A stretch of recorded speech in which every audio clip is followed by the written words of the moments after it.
Donald Trump's assault on the peaceful protesters in Los Angeles is about distraction and intimidation. Donald Trump wants to distract us from his failed agenda, and he wants to intimidate anyone who speaks out against it.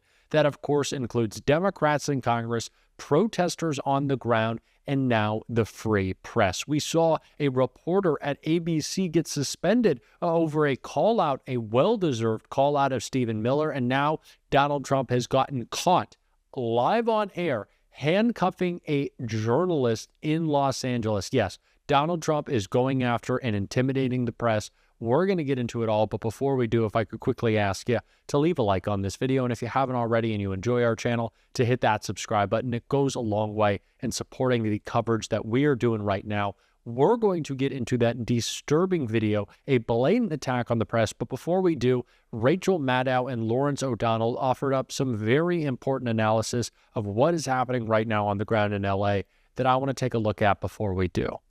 He's blonde Berlusconi. This is just, I mean, he's just trying to do the same thing all the other strongmen and would-be dictators do all over the country.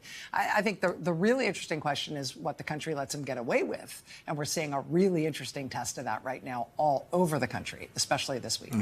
And we're also seeing the difference between the advisors he had in the White House the first time and the people he has now. He obviously had a White House counsel in his first presidency who was telling him, no, it's illegal. You cannot just send in the National Guard. The governor has to request it. And now he has people telling him whatever he wants to hear, whenever he wants to hear it. Yeah, I think that if we can intuit what he's being told, I think based on the pattern of his actions, we can probably intuit that what he's being told is, yeah, it's illegal, therefore go do it. I mean, I think that the more laws he breaks, the more blatantly unconstitutional things he both proposes and tries, I think the more they think power accrues to him because he's less constrained by things that don't actually stop him. And so ultimately, I mean, the courts are pushing him back. Congress, to a certain extent, is pushing him back a little bit, although I think a little bit more than they're given credit for. But mostly it's the people pushing him back. He's deeply, deeply, deeply unpopular and underwater on every issue. And he is absolutely panicked by the protests against him, to the point where he's already playing the biggest cards that he's got, and he's not even 6 months into this term. I just think, I think we're getting the test really early, and I think that he's failing. By the way, one of the important things that Mayor Bass brought out when you were talking to her about what's happening in Los Angeles tonight, and you know this, but just how isolated and tiny a spot of Los Angeles we're talking about. Downtown Los Angeles, where in the areas where these office buildings are, very few people live anywhere near that. It's not a residential area. Most people living in Los Angeles, most Los Angeles local taxpayers never set foot in that part of Los Angeles. You can easily live a life there and never see it. And so it is this really isolated little spot that doesn't in any way disrupt any protest that's being held down there outside a federal building, doesn't in any way disrupt anything about the way life is lived in Los Angeles. I mean, even if these protests were 100 times the size that they are, there still wouldn't be an operational reason to bring in active duty troops or federalized National Guard.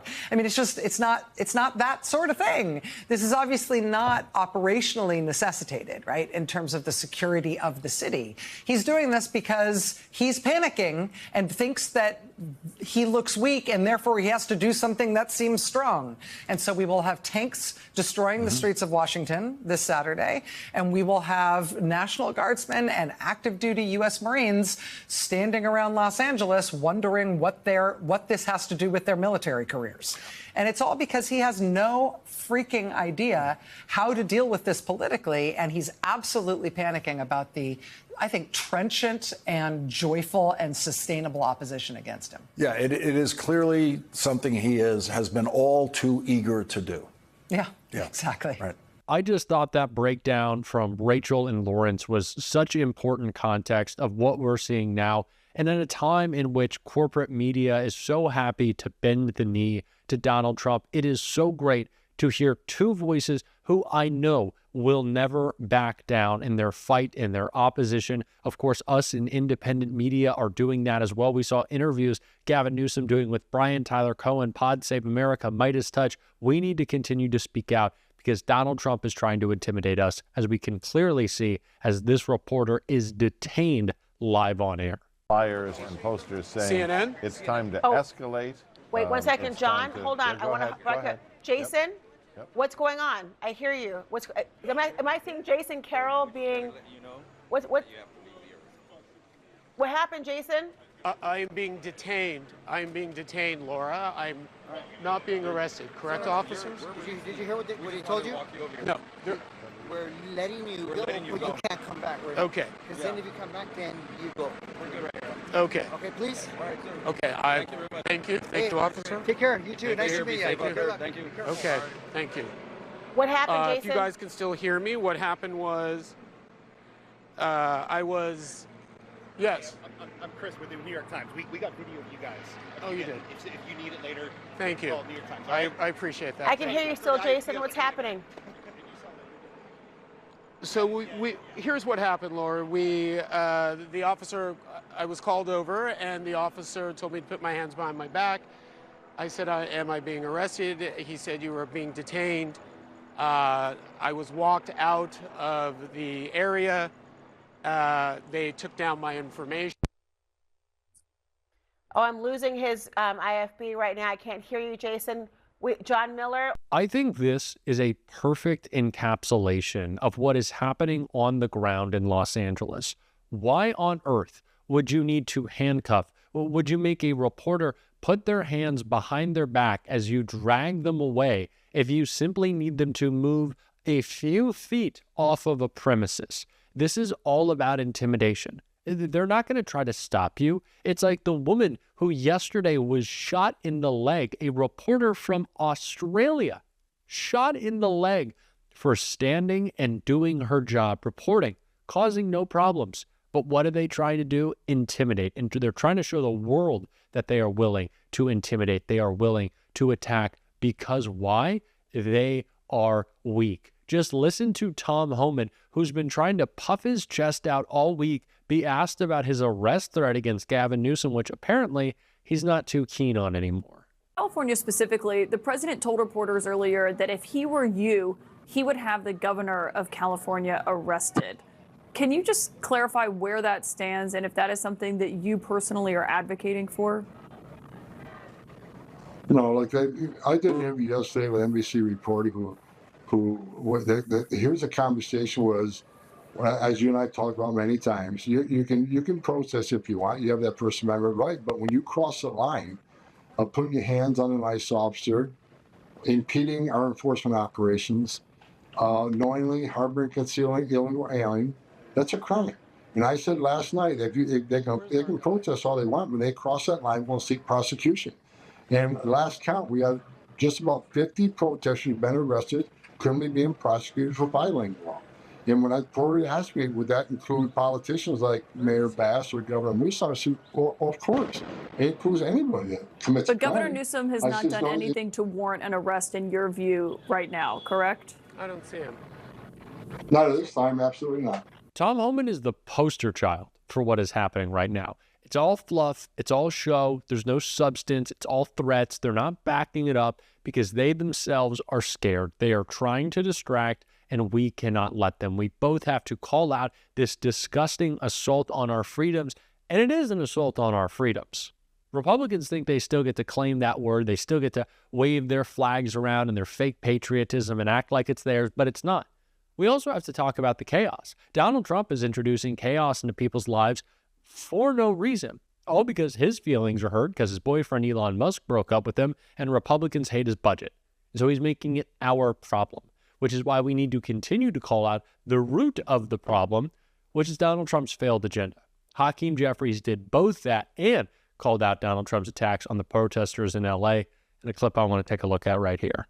I am defending the right for the American people to peacefully assemble.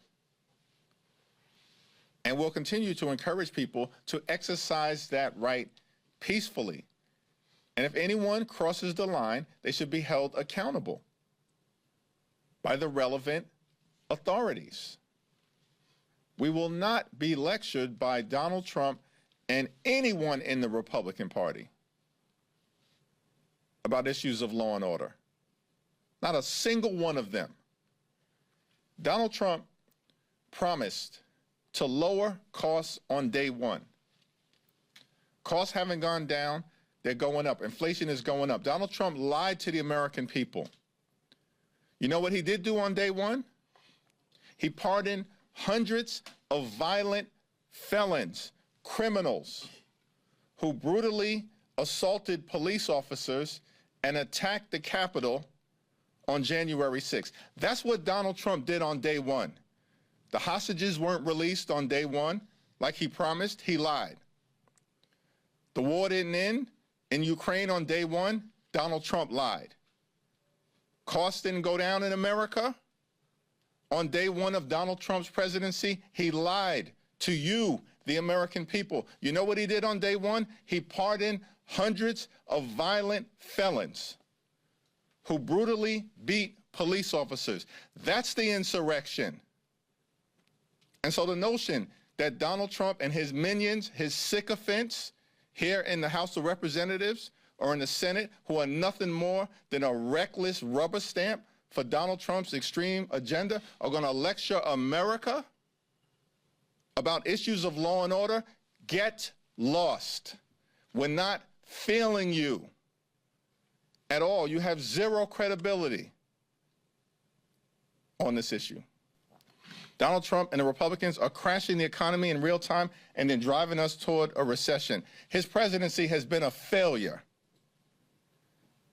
And now they're trying to jam this big, ugly bill, this disgusting abomination down the throats of the American people, a bill that's deeply unpopular with the American people, and we're just getting started.